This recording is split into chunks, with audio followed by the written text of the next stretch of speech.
Hello दोस्तों, welcome to my channel. Picture अभी बाकी है। और दोस्तों, आज हम जिस सीरीज को एक्सप्लेन करने वाले हैं वो बहुत ही अच्छी ड्रामा थ्रिलर सीरीज है और ये सीरीज शेयर मार्केट की सच्ची घटना पर आधारित होने वाली है। इस सीरीज का पहला पार्ट हम पहले एक्सप्लेन कर चुके हैं, तो आप लोगों को पहले पार्ट का लिंक डिस्क्रिप्शन में, कमेंट सेक्शन में और आई बटन पर मिल जाएगा। और यदि आप शेयर मार्केट से जुड़े तो आप लोगों को ये वीडियो काफी पसंद आएगा, इसलिए वीडियो को पूरा देखिएगा, वीडियो को लाइक कीजिएगा और वीडियो पसंद आए तो कमेंट सेक्शन में यस टाइप कीजिएगा। अब मूवी में आमिर और साउद एक रेस्टोरेंट में बैठे हुए थे। तब आमिर साउद से कहता है, क्या तुम नेशनल सीमेंट से फैमिलियर हो? साउद कहता है, हाँ, नेशनल सीमेंट की वैल्यूएशन मल्टी मिलियन में है, मुझे नहीं लगता ये स्टॉक ग्रो होगा। तो अब आमिर कहता है, तो क्यों ना हम नेशनल सीमेंट को नीचे गिरा दे। अगर हम कोशिश करेंगे तो नेशनल सीमेंट का स्टॉक नीचे गिर जाएगा। हमें नेशनल सीमेंट से कोई प्रॉब्लम नहीं, पर हमारा एक क्लाइंट चाहता है कि नेशनल सीमेंट का स्टॉक नीचे गिरे, और अगर इस प्रोसेस में हम सक्सेस हो गए तो तुम्हें बोनस भी मिलेगा। आगे आमिर और साउद अपनी टीम को मीटिंग के लिए बुलाते हैं। तब वहाँ पर मीटिंग के लिए वलीद, हसन, मुनीरा और फरीदा जाते हैं। आमिर अपनी टीम को कहता है, अब सबसे पहला काम हमें करना है नेशनल सीमेंट को डिस्ट्रॉय करना, क्योंकि हम नेशनल सीमेंट को शॉर्ट करेंगे। फरीदा कहती है, लेकिन हम नेशनल सीमेंट को शॉर्ट क्यों करेंगे? तब वहाँ बेटा आमिर कहता है, इस न्यू रिसर्च के कारण इस रिपोर्ट में साफ साफ दिखाई दे रहा है कि नेशनल सीमेंट अनस्टेबल है और ये स्टॉक नीचे जाएगा, इसलिए हम शॉर्ट सेल करके पैसा बनाएंगे। आगे साउद उन सभी को फाइल देते हुए कहता है, कल हमारी रिपोर्ट रिलीज होगी जिससे मार्केट में नेशनल सीमेंट की इमेज बिगड़ेगी। आपको अपने दोस्तों को कन्विंस करना है कि वो नेशनल सीमेंट के स्टॉक को बाय नहीं करे। आगे फरीदा मुनीरा से अकेले में मेंटेनेंस रूम में मिलकर कहती है, मैंने नेशनल सीमेंट स्टॉक को रिसर्च किया है, ये स्टॉक स्टेबल है और बड़ा शांति से चलता है, और इसलिए हम इसे सेल करेंगे तो इससे कोई इफेक्ट नहीं होगा। तब मुनीरा कहती है, तो हमें ये रिपोर्ट आमिर को दिखाना चाहिए, नहीं तो शॉर्ट सेल करके हमें लॉस होगा। आगे फरीदा और मुनीरा फरीदा के द्वारा तैयार की गई रिपोर्ट को साउद और आमिर को दिखाते हैं। यह सुनकर आमिर कहता है, मुनीरा, मैं तुम्हारी बात की कदर करता हूँ, लेकिन क्या ये सब करने के पीछे तुम्हारा छिपा हुआ मोटिव है? तुम हम सभी को बताओ, क्या तुम्हारे पिता अभी भी नेशनल सीमेंट के बोर्ड मेंबर में है, इसलिए तुम नहीं चाहती कि हम इस कंपनी के स्टॉक में शॉर्ट सेल करें? यह सुनकर फरीदा भी मुनीरा को देखने लगती है, क्योंकि उसे इस बारे में बिल्कुल नहीं पता था। तब मुनीरा कहती है, मैं मानती हूँ कि नेशनल सीमेंट का स्टॉक डिवैल्यू होगा तो मेरे पिता को भी घाटा होगा। यह सुनकर आमिर कहता है, मैं भी जानता हूँ कि हमारे ऐसा करने से कईयों को घाटा होगा, लेकिन मैं तुम्हें प्रॉमिस करता हूँ तुम्हारे फादर को ये बात पता नहीं चलेगी कि नेशनल सीमेंट की शॉर्ट सेलिंग में तुम भी हमारे साथ थी, इसलिए तुम्हें चिंता करने की कोई जरूरत नहीं। साउद कहता है, क्योंकि ये स्टॉक काफी स्टेबल है और कंपनी गवर्नमेंट के प्रोजेक्ट्स को भी काफी धीमा पूरा करती है, इसलिए हमारी कोशिश कामयाब हो सकती है और हम इस स्टॉक को गिरा सकते हैं। फरीदा और मुनीरा जाने लगते, तब साउद कहता है, मैं तुम लोगों को बताना भूल गया, एक्चुअल में एक रिपोर्टर तुम दोनों का इंटरव्यू लेने आने वाला है, वो न्यूज़पेपर में तुम्हारे लिए आर्टिकल छापेगा। तब मुनीरा कहती है, लेकिन हम दोनों का ही क्यों? साउद कहता है, क्योंकि तुम ही लोग मार्केट का फ्यूचर हो। यह सुनकर मुनीरा तो खुश होती है, लेकिन फरीदा को ये बात थोड़ी अजीब लगती है। आगे एक्सचेंज में मोहम्मद राशिद नाम का फेमस रिपोर्टर आता है। आगे फरीदा और मुनीरा अकेले में थी। तब मुनीरा कहती है, तुम्हें बुरा लग रहा है कि आमिर और साउद ने तुम्हारी बात नहीं मानी? फरीदा कहती है, ट्रस्ट तो मैं तुम पर भी नहीं कर सकती। तुम मेरी रिपोर्ट लेकर आमिर और साउद के पास इसलिए गई थी क्योंकि तुम्हारे फादर नेशनल सीमेंट के बोर्ड मेंबर में है। तुम मेरी रिसर्च का यूज करके बस अपने फादर को बचाना चाहती थी। मुनीरा कहती है, तुम्हें रिसर्च को लेकर इतनी कॉन्फिडेंस थी, इसलिए मैं उस रिसर्च को लेकर गई थी। चलो सॉरी, मैंने तुम्हें बताया नहीं कि मेरे पिता नेशनल सीमेंट के बोर्ड मेंबर में है। आगे फरीदा और मुनीरा दोनों मोहम्मद राशिद को इंटरव्यू देते हुए आपस में ही लड़ने लगते हैं। तब मोहम्मद राशिद उन दोनों को शांत रहने का बोलकर उन दोनों के फोटोग्राफ्स लेता है।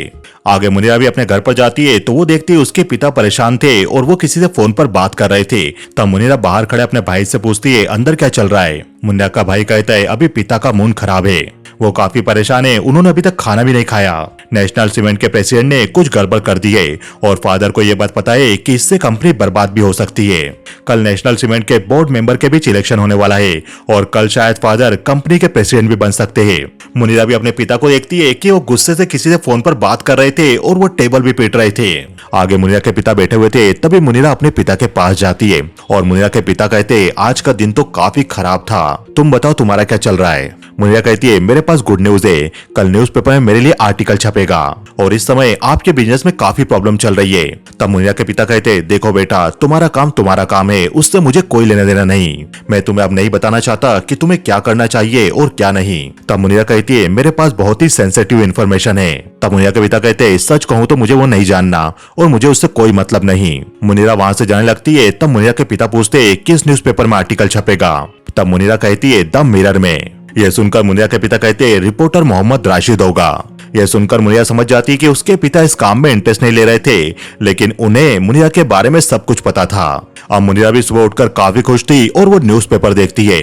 न्यूज़पेपर में मुनिया और फरीदा की फोटो छपी हुई थी और उस पर लिखा हुआ था बैंक ऑफ टुमारो का फ्यूचर इन दो लेडी के हाथ में। मुनिया के घर में सभी ब्रेकफास्ट की टेबल पर बैठे हुए थे।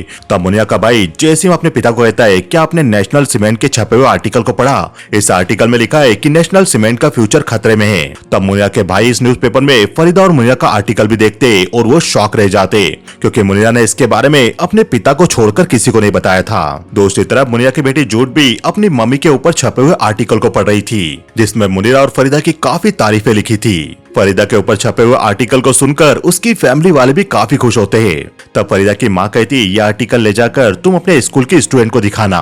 तब जूड कहती है, लेकिन मुझे लग रहा है मम्मी ने ड्रेस अच्छी नहीं पहन रखी है, ये थोड़ी ऑड लग रही है। ड्रेस को देखकर फरीदा भी कहती है, हाँ ये थोड़ी अजीब लग रही है। तब फरीदा के पिता कहते, क्या फर्क पड़ता है कि तुम्हारी माँ ने क्या पहन रखा है, सच तो ये है कि तुम्हारी माँ काफी स्मार्ट है, इसलिए उसकी तारीफें की जा रही है। यह सुनकर जूड भी अपनी माँ के करीब आ जाती है। फरीदा भी न्यूज़पेपर लेकर पढ़ने लगती है। तभी वो न्यूज़पेपर में एक और आर्टिकल देखती है, जिसमें लिखा हुआ था गल्फ सीमेंट का स्टॉक गिर सकता है, ऊंट की पीठ तोड़ने के लिए एक तिनका ही काफी है। ऊंट की पीठ तोड़ने वाला मुहावरा साउद ने भी फरीदा के सामने कहा था, और इसे पढ़कर फरीदा समझ जाती है कि यह आर्टिकल आमिर और साउद के द्वारा ही छपवाया गया था, यानी आमिर और साउद जानबूझकर नेशनल सीमेंट के स्टॉक को गिराना चाहते थे, और इसके लिए वो न्यूज़पेपर में इस तरह के आर्टिकल भी छपवा रहे थे। आगे मुनीरा रेस्टोरेंट के टॉयलेट में जाने लगती है, लेकिन तभी मुनीरा देखती है कि वहां पर फरीदा भी बैठी हुई थी। तब मुनीरा फरीदा के पास कर कहती है, तो क्या चल रहा है मैथमेटिक्स क्वीन का?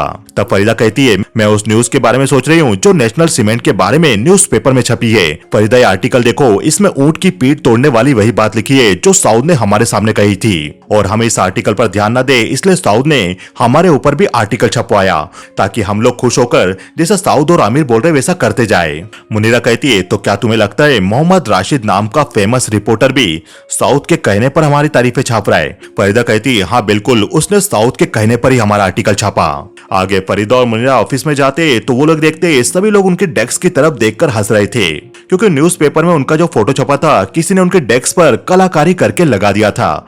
तब साउद आकर उन सभी पर चिल्लाकर उन्हें अपने डेस्क पर जाने के लिए कहता है, और आगे साउद हसन, वलीद, मुनीरा और फरीदा को अपने ऑफिस में बुलाता है। आगे साउद उन सभी को डांटता है, ये मजाक का समय नहीं है, हमें नेशनल सीमेंट को लेकर कोई प्लान बनाना होगा, बताओ अब तक क्या प्रोग्रेस हुई है। हसन कहता है, क्रिसेंट और स्काई ट्रेडर सेल करने के लिए तैयार है, मैंने इस बात के लिए उन्हें मना लिया। तब वलीद कहता है, मैं भी फैमिली बैंक और आरिफ इन्वेस्टमेंट को कन्विंस करने में लगा हूँ कि वो ट्रेड में सेल करे। साउद कहता है, ये तो बहुत ही अच्छी बात है, हमें बैंक ऑफ अल्कोट को भी कन्विंस करना होगा, क्योंकि उनके पास नेशनल सीमेंट के सबसे ज्यादा स्टॉक है।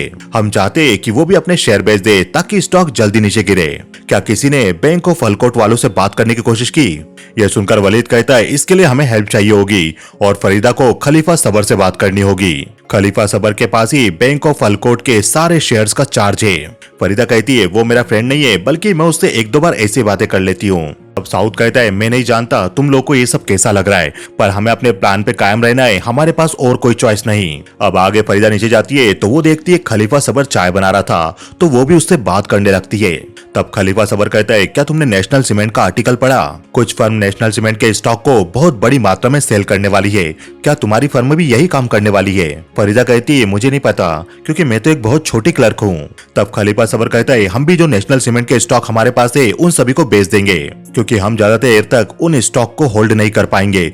यह सुनकर फरीदा वहां से निकलकर वलीद को बता देती है, खलीफा सबर भी स्टॉक को आज बेचने वाला है। फरीदा भी उठकर भीड़ में जाकर नेशनल सीमेंट के स्टॉक को सेल करवाने लगती है। आगे फरीदा स्कूल पहुंचकर अपनी टीचर से कहती है, मैं अपनी बेटी जूड को कुछ देना चाहती हूँ। तब स्कूल टीचर कहती है, लेकिन उसके फादर यहाँ पर आकर उसे ले गए। तब टीचर लिस्ट में नाम देखकर कहती है, उसके पिता ओमार, और ये सुनकर फरीदा शॉक रह जाती है। आगे फरीदा सोई हुई थी, तभी उसे किसी धमाके की आवाज आती है। फरीदा उठकर बाहर जाती है तो वो देखती है उसके पिता फोन पर रिपोर्टर से बात कर रहे थे। ईरान ने कुवैत के ऑयल टैंकर पर मिसाइल अटैक कर दिया था, इसके बारे में फरीदा की माँ फरीदा को बताती है, ईरान ने हमारे देश के एक और ऑयल टैंकर पर अटैक कर दिया, और इस बार उस ऑयल टैंकर पर अमेरिका का झंडा भी लगा हुआ था। अब आगे एक्सचेंज में आमिर की मीटिंग चल रही थी और आमिर अपनी टीम से कहता है, मैं आप लोगों को किसे मिलवाना चाहता हूँ, ये है हमारे lead IPO manager Majid Awadh. तब माजिद टीम से कहता है आप सभी से मिलकर मुझे खुशी हुई। मैं आप सभी को बताना चाहता हूँ bank of tomorrow recently bidding कर रहा है अल्फा रियल एस्टेट के आईपीओ में। अल्फा रियल एस्टेट कंपनी के सीईओ की डेथ पिछले वर्ष ही हो गई थी। अब उनकी जगह उनकी वाइफ कमान संभाल रही है साइलेंट पार्टनर बनकर, और उनका नाम शहीबा है, लेकिन वो अभी कंपनी को कर्ज में डुबाकर वित्तीय संकट में फंस चुकी है और इस फाइनेंशियल प्रॉब्लम से निकलने के लिए कंपनी को फंड की जरूरत है। इसलिए वो अब हमारे साथ काम करना चाहती है, अपनी कंपनी का आईपीओ लाना चाहती है फंड रेज करने के लिए। यह सुनकर आमिर कहता है तो ठीक है, मंडे को आप सभी मीटिंग में मिसेस शहीबा के साथ शामिल होना। तब माजिद कहता है आपको कंपनी के बारे में जो भी जानकारी चाहिए मैं आपको प्रोवाइड करवा दूंगा। आगे फरीदा और मुनीरा शहीबा की कंपनी अल्फा रियल एस्टेट की फाइल चेक करती है और फाइल चेक करके फरीदा कहती है शहीबा तो सही में कर्ज में डूबी है, और ये कर्ज इसलिए हुआ क्योंकि उसने 3 नई प्रॉपर्टी परचेज की। ये देखो, ये प्रॉपर्टी लंदन और पेरिस में है। तब मुनीरा भी फाइल देखकर कहती है ये प्रॉपर्टी तो बहुत मुश्किल से मिलती है क्योंकि अधिकतर प्रॉपर्टी बिक चुकी होती है, और प्रॉपर्टी के लिए शहीबा ने लोन लिया है तो ये जरूर कंपनी के रेवेन्यू से लोन भरने वाली है। तभी मुनीरा को फाइल में एक बिल्डिंग का फोटो भी दिखाई देता है और मुनीरा कहती है शहीबा तो गोल्डन टावर की भी मालकिन है। फरीदा कहती है तभी रेनोवेशन कॉस्ट मिलियन में है, इसने पूरे टावर का रेनोवेशन करवाया होगा। मुनीरा कहती है मैंने ये बिल्डिंग देखी है पर मुझे ये नहीं पता था कि ये बिल्डिंग अल्फा रियल एस्टेट वालों की है। सोचो तुम इतने बड़े टावर की मालकिन हो लेकिन इसके बारे में किसी को कुछ पता ना हो। फरीदा कहती है तो माजिद ने हमसे कहा था शहीबा की company alpha real estate financial problem में चल रही है, लेकिन शहीबा लोन लेकर प्रॉपर्टी पे प्रॉपर्टी खरीद रही है क्योंकि वो एक लेडी है और उसे बिजनेस का एक्सपीरियंस भी कम है। मुनीरा कहती है हाँ बिल्कुल, ये लेडी फ्यूचर की प्लानिंग कर रही है, काम के बाद हमें गोल्डन टावर पर जाकर देखना चाहिए। आगे फरीदा और मुनीरा अपनी डेस्क पर जाती है। तभी फरीदा देखती है कि वलीद उसकी चेयर पर बैठा हुआ था और वलीद फरीदा को कहता है तुमने एक बहुत बड़ी ट्रेडिंग मिस्टेक कर दी। फरीदा कहती है मैं ट्रेड लेने से पहले बहुत अच्छी तरह चेक करती हूँ, हो सकता है कि ये मिस्टेक ब्रोकर के द्वारा की गई हो। बताओ मैंने क्या मिस्टेक की है। तो तुम इस गलती की बात कर रहे हो, नबील ने शेयर 14.08 में लिस्टेड किया था लेकिन मैंने उससे शेयर 14.06 के रेट में मांगा था और ये सब उसकी राइटिंग मिस्टेक के कारण हुआ। तब वलीद कहता है यदि हम खुद जाकर ब्रोकर के साथ प्रॉब्लम सॉल्व नहीं करेंगे तो हमें घाटा उठाना पड़ेगा। फरीदा जाने लगती है। तभी फरीदा को अपनी बेटी जूट का कोई काम याद आता है और फरीदा मुनीरा से कहती है आज मैं तुम्हारे साथ गोल्डन टावर नहीं जा पाऊंगी, एक्चुअल में मुझे मुनीरा का कुछ काम है। नबील के ऑफिस में वलीद नबील से डिस्कस कर रहा था और नबील वलीद पर चिल्ला रहा था ये मेरी गलती नहीं हो सकती, ये तुम्हारे क्लर्क की गलती होगी।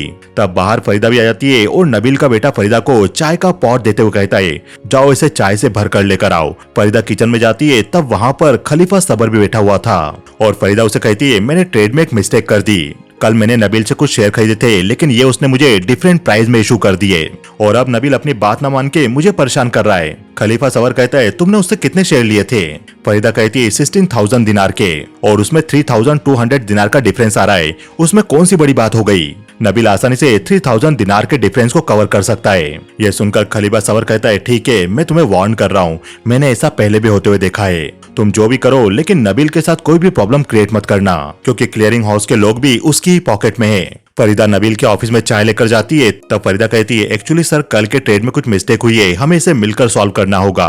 14.06 के रेट में शेयर इशू करवाना चाहती थी और आपने प्राइस बढ़ाकर शेयर इशू किए तो ये आपकी मिस्टेक हुई, इसलिए आपको आपकी गलती मानना चाहिए। ये सुनकर नबील कहता है मैं अपनी गलती मानूं, मैं इस मामले में और कोई भी बात नहीं करना चाहता। मंडे को रिव्यू बोर्ड की मीटिंग होगी और वहाँ टीम डिसाइड करेगी कि गलती किससे हुई, क्लर्क से या ब्रोकर से। यह सुनकर फरीदा दुखी होकर वहाँ से निकल जाती है। आगे फरीदा प्राइवेट ब्रिटिश स्कूल जाती है जहाँ पर जूट पहले पढ़ा करती थी। फरीदा प्रिंसिपल से वापस जूट के एडमिशन के लिए बात करती है। तब प्रिंसिपल कहती है हाँ बिल्कुल, आप जूट का एडमिशन यहाँ पर करवा सकते हैं, जूट के लिए जगह खाली है। तब प्रिंसिपल कहती है लेकिन पिछली बार जो फीस को लेकर प्रॉब्लम हुई, हम नहीं चाहते वैसी प्रॉब्लम हो, इसलिए आपको जूट के क्लास की पूरी फीस पहले ही भरनी होगी, 900 दिनार आपको पहले पे करना होगा। ये बात सुनकर फरीदा थोड़ी चिंता में नजर आने लगती है। अब मुनीरा साउथ को लेकर गोल्डन टावर पर जाती है जो कि शहीबा का था और फ्लैट को देखकर मुनीरा कहती है इस प्रॉपर्टी का व्यू काफी औसम है। शहीबा अच्छी तरह जानती है कि प्रॉपर्टी की वैल्यू रेनोवेट करवाने के बाद कैसे बढ़ जाती है, पर साउथ को मुनीरा के इन बातों में बिल्कुल इंटरेस्ट नहीं था। साउथ को मुनीरा में इंटरेस्ट था और साउथ मुनीरा से कहता है क्या तुम मुझसे शादी करोगी। मुनीरा साउथ की बात का कोई जवाब नहीं दे पाती। तभी ब्रोकर आकर पूछता है तो आपको कैसा लगा। साउथ मुनीरा की तरफ इशारा करके कहता है बहुत परफेक्ट। अब मंडे को फरीदा नबील को लेकर क्लियरिंग हाउस जाती है। तब स्टॉक एक्सचेंज के क्लियरिंग हाउस में बैठे दो आदमी टिकट को करीब से चेक करते हैं और वो फरीदा से सवाल करते तो तुम कहना चाहती हो नबील ने जो 08 लिखा है वो एक्चुअल में 06 है। फरीदा कहती है हाँ बिल्कुल, नबील ने यही गलती की। तब वो लोग कहते गलती नबील से नहीं बल्कि तुमसे हुई है। यह सुनकर फरीदा गुस्से से बाहर आ जाती है। तब बाहर खड़ा वलीद कहता है फरीदा मैं तुम पर विश्वास करता हूँ, ये गलती नबील की है। फरीदा और वलीद डेस्क पर जाते तब हसन उनसे पूछता है तुम लोग आखिर कहाँ पर थे? पूरे एशिया का मार्केट क्रैश हो चुका है। उन लोगों को कॉल आने लगते और सभी लोग अपने स्टॉक बेचने के लिए कहते। तभी वहाँ पर सबर आकर हसन से पूछता है मैं कंफर्म करने आया हूँ, हमारी रिपोर्ट में दिखा रहा है कि हांगकांग का मार्केट क्रैश हो गया है। तब हसन कहता है सभी दूर के मार्केट क्रैश हो चुके हैं। सबर वहाँ से चला जाता है और फरीदा और हसन को कॉल पे कॉल आ रहे थे। तभी वहाँ पर मुनीरा आकर पूछती है क्या हांगकांग का मार्केट क्रैश हो गया? फरीदा कहती सभी दूर का टोक्यो, मलेशिया, सिंगापुर अधिकतर मार्केट 20% तक डाउन चले गए। तब हसन कहता है अभी हम कोई ट्रेड नहीं करेंगे, मैं बताऊंगा क्या करना है। तब वलीद कहता है हम अपने लॉस को कट करेंगे और कुछ नहीं कर सकते। तभी फरीदा को जूट का कॉल आता है और वो कहती है क्या आप मुझे लेने के लिए स्कूल आ सकती हो? तब फरीदा कहती है जूट मार्केट क्रैश हो चुका है और मेरी यहाँ पर बहुत जरूरत है, मेरे पास तुम्हें लेने आने के लिए कार भी नहीं है और तुम वहाँ पर पागलपन कर रही हो। ऐसा कहकर फरीदा कॉल कट कर देती है। जूट ने अपने साथ वाले स्टूडेंट से लड़ाई कर ली थी और उसमें उसके कपड़े भी फट गए थे। अब सभी कंट्री के स्टॉक मार्केट गिर गए थे, इसलिए सभी लोग अपनी पोजीशन जल्दी काट रहे थे ताकि कल कुवैत का स्टॉक मार्केट गिरे तो उनका लॉस कम हो। फरीदा भी भीड़ में जाकर नबील से अपने खरीदे हुए शेयर बेचने के लिए कहती है, पर वहाँ काफी लोग मौजूद थे और नबील फरीदा की बात को नहीं सुन रहा था। तब वलीद फरीदा को आकर कहता है स्टॉक जल्दी से बेचो। फरीदा कहती है मैं नबील को बोल रही हूँ पर वो मेरी तरफ देख भी नहीं रहा है। उसी वक्त स्टॉक एक्सचेंज बंद होने की बेल बज जाती है। वलीद भी गुस्से में टिकट बेचकर चला जाता है क्योंकि फरीदा स्टॉक नहीं बेच पाई थी। वहाँ पर खलीफा सबर भी खड़ा होकर दुखी फरीदा को देख रहा था और सबर भी फरीदा के साथ नीचे पड़े हुए टिकट्स उठाने लगता है। तब नबील फरीदा से कहता है बिल्कुल दुखी मत हो स्वीटहार्ट, क्योंकि जब तुम मुस्कुराती हो तो काफी सुंदर लगती हो और हमें भी तुम्हें देखकर काफी खुशी होती है। यह सुनकर सबर को गुस्सा आता है और वो नबील पर हाथ उठा देता है। तब नबील के लोग भी सबर को पकड़कर उसे मारने लगते हैं। आगे फरीदा सबर के घाव पर दवाई लगाते हुए कहती है तुम्हें नबील के साथ ऐसा नहीं करना चाहिए था, हो सकता है वो आगे से हमारे साथ ट्रेड भी न करे। तब सबर फरीदा को सॉरी कहते हुए कहता है मैं तुम्हें बहुत पसंद करता हूँ। फरीदा इसका कोई जवाब नहीं दे पाती। तभी वहाँ पर मुनीरा आ जाती है और मुनीरा फरीदा को कहती है अल्फा रियल एस्टेट की मीटिंग है, तुम्हें चलना होगा। तब मीटिंग में माजिद अवध शहीबा नाम की लेडी से कहता है जो अल्फा रियल एस्टेट की मालकिन थी, आपको और भी कई बैंकों ने आपका आईपीओ लॉन्च करने का ऑफर दिया होगा, पर हमारा ऑफर आपके लिए उन सभी से बेहतर होगा। हम आपको अच्छे रिजल्ट देंगे। बैंक ऑफ टुमारो पहले भी कुवैत के कई सारे आईपीओ लॉन्च करवा चुका है और अल्फा रियल एस्टेट पर हमें 100% ट्रस्ट है। मैं आपसे वादा करता हूँ कि आपका आईपीओ हमारा सबसे बड़ा आईपीओ होगा। ये सारी बातें सुनकर सहीबा कहती है मैं आप लोगों की इंसल्ट नहीं करना चाहती, पर आप लोगों का जो ऑफर है वही ऑफर मुझे सब बैंकों द्वारा मिला है। आपका आइडिया बिल्कुल दूसरे बैंकों की तरह है, कुछ भी नया नहीं। तब शहीबा मुनिया और फरीदा को देखकर कहती है मैंने इन दोनों की न्यूज़पेपर में तारीफ सुनी थी, पर इन्होंने अब तक एक भी वर्ड नहीं बोला। तब मुनिया बीच में आकर शहीबा से कहती है आपकी कंपनी के दो एरिया है जहां पर हम डिसएग्री कर सकते हैं। पहला है आपकी कंपनी का कर्ज, लेकिन इससे बैंक ऑफ टुमारो को डरने की जरूरत बिल्कुल नहीं, क्योंकि हमने आपकी प्रॉपर्टी जांची है और उसके कोई भी डिसएडवांटेज हमें नजर नहीं आए। इससे साबित होता है कि आपके साथ काम करने में रिस्क काफी लो है। सहीबा पूछती है और सेकंड एरिया क्या है? मुनीरा कहती है आपको आईपीओ लॉन्च करने की जरूरत ही नहीं, क्योंकि आपकी कंपनी ऑलरेडी बहुत सक्सेसफुल है। आप आईपीओ किसी और रीजन के कारण लॉन्च करवाना चाहती हो, शायद आप और ज्यादा पावरफुल बनना चाहती हो, या और फिर आप कंपनी में बहुत समय से शांत रहकर काम देख रही हो और अब शायद समय आ गया है लोग आपकी भी आवाज सुने। हम आपको प्रॉमिस करते हैं बैंक ऑफ टुमारो के द्वारा किया गया आपका आईपीओ लॉन्च आपको फ्रेश कैपिटल देगा और पब्लिक में आपकी इमेज भी मजबूत बनेगी। मुनीरा की बातें सुनकर सहीबा का माइंड पॉजिटिव हो जाता है। आगे मुनीरा फरीदा को अपनी कार में ले जाकर ओमार के वहाँ छोड़ती है, क्योंकि ओमार जूट को अपने घर लेकर आ गया था, क्योंकि मार्केट क्रैश हो जाने के बाद फरीदा जूट को स्कूल से नहीं ला पाई थी। आगे फरीदा अंदर जाकर अपनी बेटी जूट से मिलती है। जूट अंदर रो रही थी और फरीदा उससे पूछती है क्या तुम ठीक हो? तुम्हारे पिता ने बताया कि तुमने स्कूल में किसी लड़ाई कर ली थी, तुमने ऐसा क्यों किया? तब जूट कहती है वो आपको बुरा भला बोल रही थी और ये सब सुनकर मुझसे रहा नहीं गया। आगे आमिर भी ऑफिस में था और वो साउथ के सामने मुनीरा की तारीफ करता है। आमिर कहता है मुनीरा की स्पीच ने शहीबा का टेबल हमारी तरफ टर्न कर दिया। मुनीरा काम में भी अच्छी है और दिखने में भी काफी अच्छी है। यह सुनकर साउथ को गुस्सा आता है और वो कहता है आप मुनीरा के बारे में ऐसा मत कहिए, क्योंकि मैं मुनीरा से शादी करने वाला हूँ। यह सुनकर आमिर कहता है ये तो बहुत ही अच्छी बात है, कांग्रेचुलेशन। दूसरी तरफ मुनीरा कार में जा रही थी, तभी वो रेडियो में न्यूज भी सुन रही थी और न्यूज में बताया जा रहा था अमेरिका का स्टॉक मार्केट खुलते ही 260 पॉइंट गिरा और ये अमेरिका के मार्केट का हिस्टोरिकल क्रैश है। यह सुनकर मुनीरा वापस स्टॉक एक्सचेंज में जाती है तो वो देखती है उसके ऑफिस में भी सभी लोग इस बात को लेकर परेशान थे। कुवैत में ईरानियन बॉम्बिंग के कारण अब अमेरिका में भी युद्ध में शामिल होने का प्रेशर था, इसलिए लोग सेल करके निकल रहे थे कि मिडिल ईस्ट में बड़ा युद्ध न छिड़ जाए। इसलिए अमेरिका का स्टॉक मार्केट भी गिरने लगा था। मुनीरा भी न्यूज सुन के चिंता में पड़ जाती है। दूसरी तरफ फरीदा ओमार और अपनी बेटी के साथ डिनर कर रही थी। तभी ओमार के घर पर मुनीरा का कॉल आता है। कॉल रिकॉर्ड हो रहा था। तब मुनीरा फरीदा से कहती है, फरीदा तुम जल्दी से एक्सचेंज में आ जाओ। तब फरीदा अपनी बेटी से कहती है, जल्दी खाना खा लो, हमें निकलना होगा। तब ओमार कहता है, झूठ ने मुझे बताया कि तुम आजकल काफी ज्यादा काम कर रही हो और इसलिए झूठ को टाइम भी नहीं दे पा रही हो। क्यों ना तुम अपनी जॉब छोड़कर झूठ को टाइम दो, और जहाँ तक झूठ की स्कूल फीस की बात है वो मैं भर दिया करूंगा। फरीदा, वैसे पैसों की बात नहीं है, मुझे झूठ की चिंता है। तब फरीदा कहती है, हम इस बारे में बाद में बात करेंगे, झूठ जल्दी चलो।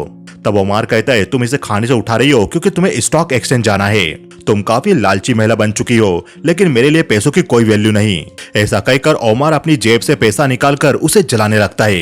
यह देखकर फरीदा ताली बजाते हुए कहती है, तुम अपनी बेटी को काफी अच्छी शिक्षा दे रहे हो। ऐसा कहकर फरीदा उठकर जलते हुए नोटों पर पानी डाल देती है। आगे फरीदा झूठ को लेकर अपने पिता के घर पर आती है। तब फरीदा की माँ कहती है, तुम दोनों इतनी देर कहाँ थी? पता है हम कितनी चिंता में थे। वो तो मुनिया का कॉल आया और उसने हमें बताया कि तुम ओमार के घर पर हो। तब फरीदा के पिता कहते, मैं तुम्हें लेने एक्सचेंज भी गया था और बहुत देर बाहर तुम्हारा इंतजार किया। तब एक आदमी ने वहां पर आकर मुझे बताया कि तुम कब से निकल चुकी हो, और तुम्हें पता है अमेरिका का स्टॉक मार्केट भी क्रैश हो गया है, इसलिए वो लोग परेशान थे। यह सुनकर फरीदा कहती है, मुझे अभी स्टॉक एक्सचेंज जाना होगा। तब फरीदा के पिता कहते, रात हो चुकी है, अब तुम कहां पर जाओगी? फिर भी फरीदा अपने पिता से जिद करके उनकी कार लेकर चली जाती है और स्टॉक एक्सचेंज में पहुंचते ही उसकी कार एक लाल कार से टकरा जाती है। फरीदा की चिंता और बढ़ जाती है क्योंकि उसने अपने पिता की कार के साथ साथ उस लाल कार का भी नुकसान कर दिया था। फरीदा स्टॉक एक्सचेंज में जाती है तो वो देखती है वहां मौजूद क्लर्क और ट्रेडर काफी परेशान थे। आगे फरीदा अपनी टीम के साथ थी। तब साउथ कहता है, अमेरिका का स्टॉक मार्केट क्रैश हुआ है तो पूरी दुनिया में असर पड़ेगा। अमीर बैंक प्रेसिडेंट और स्टॉक मार्केट के बड़े लोगों से बात करने गया है ताकि ट्रेडिंग को संकट के समय में बंद किया जा सके। तब फरीदा पूछती है, क्या वो लोग सचमुच मार्केट को शटडाउन कर देंगे? तब साउथ कहता है, यदि मार्केट को शटडाउन नहीं किया गया तो ये हमारे लिए गोल्डन अपॉर्चुनिटी होने वाली है। तभी आमिर भी स्टॉक एक्सचेंज की मीटिंग खत्म करके अपनी टीम से कहता है, कल कुवैत के स्टॉक एक्सचेंज को रीओपन करने का फैसला लिया गया है। आगे साउथ अपनी टीम को कल का अपना प्लान समझाते हुए कहता है, कल मार्केट ओपन होते ही हमने फाइनेंस सेक्टर में जितनी भी पोजीशन बनाए रखी है हमें वो सब बेचना है और हमें अपना सारा फोकस इंश्योरेंस के स्टॉक पर बनाना है। जब जब ईरान हमारे ऑयल टैंकर्स पर बॉम्बिंग करता है तब तक इंश्योरेंस के स्टॉक में काफी पैसा आता है, इसलिए कल हमें इंश्योरेंस के स्टॉक को बाय करते हुए चलना है और हमें 3 फील्ड की फेमस कंपनियों के स्टॉक लेने हैं। सबसे पहली कंपनी होगी, हमें नेशनल सीमेंट के स्टॉक लेने हैं। नेशनल सीमेंट का स्टॉक नीचे नहीं गिरेगा क्योंकि मार्केट गिरता है तब इंडस्ट्रियल बहुत पैसा कमाते हैं। दूसरा, हमें फेमस सिनेमा कंपनीज के स्टॉक लेना है क्योंकि युद्ध जैसी स्थिति में लोग अपने स्ट्रेस को कम करना चाहते हैं, इसलिए वो सिनेमा हॉल में जाते हैं। और सबसे लास्ट, हमें मेडिकल सप्लायर कंपनी के स्टॉक लेने हैं क्योंकि यदि वॉर होगा तो मेडिकल सप्लाई की बहुत जरूरत पड़ेगी। साउथ की टीम को ये सारी बातें बहुत बकवास लगती है क्योंकि यदि मार्केट क्रैश होगा तो सारे स्टॉक ही क्रैश होंगे, उसमें खरीदारी करने का कोई भी तुक नहीं बनता। तब आमिर कहता है, तुमने ये प्लान जल्दबाजी में बनाया है, ये लापरवाही से बनाया गया प्लान है। आप लोगों को रुककर प्लान करना होगा, पूरी रात रुककर डिसाइड करो कि कल का क्या प्लान है। दूसरी तरफ फरीदा भी किचन में होती है। तब वहां पर सबर आकर फरीदा से कहता है, मैंने तुमसे जो कुछ भी कहा उसके लिए मुझे माफ करना। तब फरीदा कहती है, माफ कर दूं, लेकिन किस लिए? माफ तो तुम मुझे कर दो। देखो, मैं तुम्हें सीधा सीधा बताती हूँ, हमें नेशनल सीमेंट के स्टॉक को शॉर्ट करना था और हम चाहते थे कि अलकुट बैंक भी हमारे साथ साथ शॉर्ट करे ताकि हम लोग सक्सेस हो जाए। मैं इसीलिए तुमसे बात कर रही थी, पर तुम्हें लगा मैं तुम्हारी तरफ आकर्षित हो रही हूँ, इसलिए इन सबको पर्सनली बिल्कुल मत लेना, मैं बस मेरा काम कर रही थी। ऐसा कहकर फरीदा वहां से चली जाती है और सबर को भी बुरा लग रहा था। दूसरी तरफ आमिर मुनीरा से कहता है, साउथ को लगता है कि उसे सब कुछ पता है। साउथ ने कहा कि तुम उससे शादी करने वाली हो। साउथ से शादी के बाद तुम्हें ये जॉब छोड़नी ही पड़ेगी क्योंकि हस्बैंड और वाइफ एक ही जगह पर रहकर ज्यादा देर काम नहीं कर सकते। तब मुनीरा गुस्से से साउथ से जाकर कहती है, तुमने आमिर से ऐसा क्यों कहा कि मैं तुमसे शादी करने वाली हूँ? तब साउथ कहता है, तो मैंने गलत क्या किया? गोल्डन टावर पर तुम्हें प्रपोज करने के बाद मैंने तुम्हारे पेरेंट्स से भी इस बारे में बात की और वो मुझसे बिल्कुल एग्री थे और वो चाहते थे कि मैं पब्लिक में अनाउंस करूं। यह सुनकर मुनीरा गुस्से से वहां से निकल जाती है। अब सुबह हो चुकी थी और मुनीरा और फरीदा को बाहर बैठे बैठे नींद लग गई थी। वो लोग उठकर रेडी होते क्योंकि मार्केट जल्द ओपन होने वाला था। साउथ अपनी टीम से कहता है, हमें इस गोल्डन अपॉर्चुनिटी को बिल्कुल मिस नहीं करना है और यदि आप सभी मेरे प्लान पे कायम रहेंगे तो हमारी विक्ट्री होगी। तब मुनीरा कहती है, तुम्हारे प्लान में प्रॉब्लम है। तब साउथ कहता है, आमिर ने मुझे कहा हमें सेफ प्ले करना है, बस एक ट्रेड को छोड़कर। तब मुनीरा आमिर से कहती है, साउथ ने मुझसे कहा है कि हमें मर्सी मेडिकल के 50,000 शेयर खरीदने हैं। आमिर साउथ पर चिल्लाते हुए कहता है, साउथ यहाँ पर हम गैम्बलिंग करने के लिए नहीं बैठे हैं, यह सुनकर सभी लोग आमिर की तरफ देखने लगते और आमिर कहता है, जैसे ही बेल बजे आप सभी को आज ट्रेड लेना है, लेकिन संकट के समय छोटे से छोटा ट्रेड भी हमारे नियंत्रण से बाहर हो सकता है। इसलिए आप जो भी पोजीशन बनाओगे और उसमें जो भी अमाउंट लगेगा, लॉस दिखाई देते ही आपको पोजीशन काटना है, लॉस को डबल मत होने देना। अब मुनीरा और फरीदा घड़ी को देखकर मार्केट ओपन होने का वेट कर रहे थे। बेल बजती है और मुनीरा और फरीदा दोनों ही बोर्ड देखकर खरीदने के लिए निकल जाते हैं। मुनीरा ब्रोकर से जाकर कहती है, मुझे टाइटन रियल एस्टेट के 500 शेयर चाहिए 9.2 के रेट में। तब वो ब्रोकर कहता है 300 शेयर मिलेंगे 9.5 के रेट में। मुनीरा प्राइस देखकर उन शेयर को खरीद लेती है। तब वो ब्रोकर कहता है 8.5 में 200 शेयर और मिल जाएंगे। मुनीरा देखती है कि टाइटन रियल एस्टेट का शेयर जो उसने खरीदा था वो अब गिरने लगा था। तब फरीदा भी बोर्ड देखकर नबील के बेटे से जाकर कहती है, मुझे कजीमा शिपिंग के 500 शेयर चाहिए।